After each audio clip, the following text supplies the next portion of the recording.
قال سو فاتح سے ہوا تھا اور اسلام ذالک الکتاب لا ریب فیہ سے ہوا تھا۔ اسی قرآن پاک اختتام دو صورتوں پر ہوتا ہے۔ ان دو صورتوں کے نام تو علیحدہ ہے۔ ایک صورت کا نام سورہ فلق ہے اور ایک صورت کا نام سورہ الناس ہے، لیکن یہ منفرد صورتیں اس لحاظ سے بھی ہیں، ان دونوں صورتوں کا ایک نام بھی ہے، اسے معوذتین کہا جاتا ہے۔ اللہ کے نبی صلی اللہ علیہ وسلم نے بارہا اکثر حدیث کے اندر ان صورتوں کے حوالے سے تذکرہ فرمایا۔ معوذتین کا مطلب یہ ہے کہ وہ صورتیں جس میں پناہ مانگی گئی ہے۔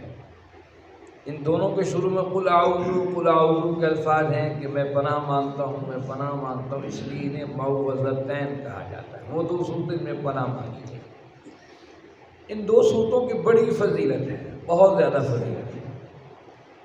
یہ صورتیں نازل کب ہوئی ہیں یہ بھی انشاءاللہ ہم آگے دیکھیں گے، لیکن پہلے آئیے ہم پہلی سورہ فلق کی تلاوت کریں اور ان میں جو کمی کوتاہیاں ہیں تلاوت کے اندر انہیں ہم درست کریں۔ اعوذ باللہ من الشیطان الرجیم، بسم اللہ الرحمن الرحیم، قل اعوذ برب الفلق من شر ما خلق ومن شر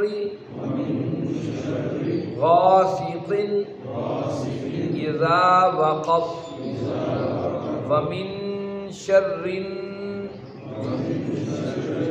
النفاثات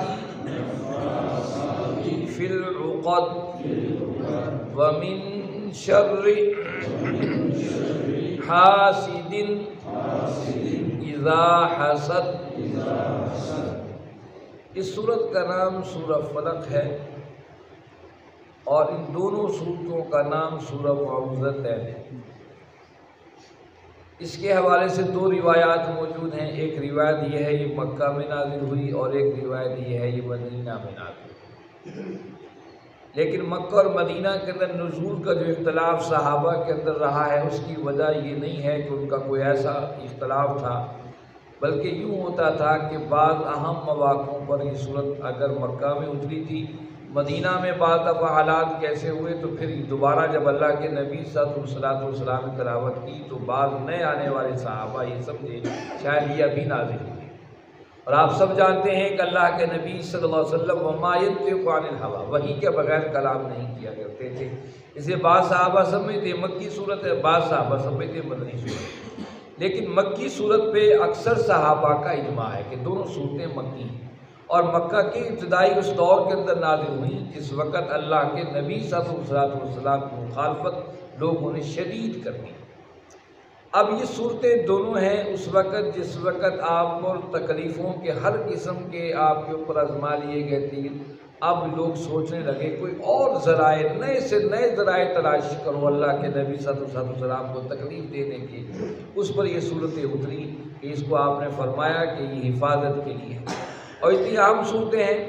اللہ کے نبی صلی اللہ علیہ وسلم نے ارشاد فرمایا یہ دونوں صورتیں انسان کو ہر نماز کے بعد پڑھنی چاہیے، اور ایک حدیث میں فرمایا بندہ مومن جب رات کو سونے لگے ان دونوں صورتوں کو ہاتھوں پر دم کر کے سارے جسم پر ہاتھ پھیرے۔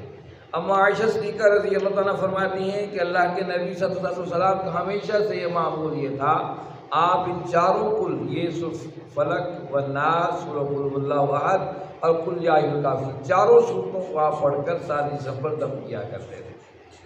اور عائشہ صدیقہ فرماتی ہے رضی اللہ عنہا کہ جب نبی کریم صلی اللہ علیہ وسلم کے آخری وقت تھا جب آپ دنیا سے رخصت ہونے والے تھے، آپ کو شدید بخار کی کیفیت تھی، اس وقت میں آپ کے دونوں ہاتھوں پر یہ پڑھ کر دم کرتی اور آپ کے ہاتھوں کو آپ کے سارے جسم کے اوپر پھیرا کرتی۔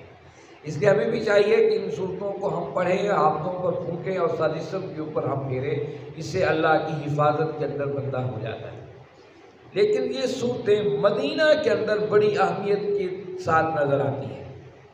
ہوا یہ کہ اللہ کے نبی صلی اللہ علیہ وسلم جب مکہ سے مدینہ تشریف لائے تو مدینہ کے اندر ایک نیا گروہ تھا جسے یہود کہا جاتا تھا، پھر وہاں ایک دوسرا گروہ پیدا ہوا جو منافق تھے۔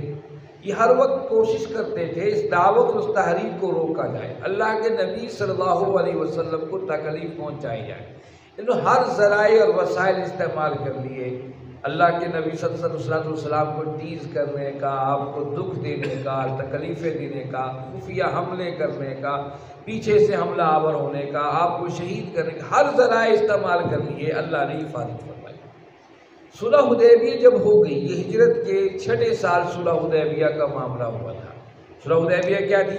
اہل مکہ کے ساتھ یہ معاملہ طے ہو گیا کہ نہ تم ہم پر حملہ آور ہو گے، نہ تم پر 10 سال کے لیے معاہدہ ہو گیا، اور اس معاہدے کے اندر پورے عرب کے اندر امن قائم ہو گیا، 10 سال تک ہم آپس میں نہیں لڑیں گے، یہ طے ہو گیا۔ تو اللہ کے نبی صلی اللہ علیہ وسلم نے اب چاہا کہ یہ تو مکہ اور مشرکین سے تو معاملہ حل ہو گیا، باقی جو اقوام ہیں ان کی طرف دعوت کا پیغام پہنچائے۔ یہودی خبیث ہمیشہ سے دشمن تھے، کل بھی اور آج بھی۔ ہجرت کا 7واں سال تھا تو خیبر کا کچھ یہودی، بڑے سیانے یہودی مدینہ میں آئے خفیہ طور پر، اور ایک انصار کے قبیلے کے ایک شخص سے ملے۔ اس شخص کا نام لبید بن عاصم تھا۔ لبید بن عاصم مسلمان نہیں ہوا تھا، یہ بھی اور اس کی بیٹیاں اور اس کی بہنیں جادو کیا کرتی تھیں۔ تو وہ یہودی اس کے پاس آئے، کہنے لگے لبید کیا کرتے ہو، یہ پیسے ہم سے لے لو، جتنے پیسے مانگتے ہو پیسے دیتے ہیں تمہیں، جادو کرو اللہ کے نبی صلی اللہ علیہ وسلم۔ یہ تو رکنے ہی نہیں دے رہا، ہمیں تو پریشان کیے ہوئے۔ اچھا مزے کی بات یہ دیکھیے کہ دشمن کی یہ چالیں بھی ہر دور کے اندر رہی ہیں۔ جب دیکھا دشمنوں نے کہ ہم ہتھیار سے نہیں لڑ سکتے یا کوئی اور طریقہ نہیں، جادو ٹونے کا سلسلہ شروع کر دیا۔ آج بھی ہمارے معاشروں میں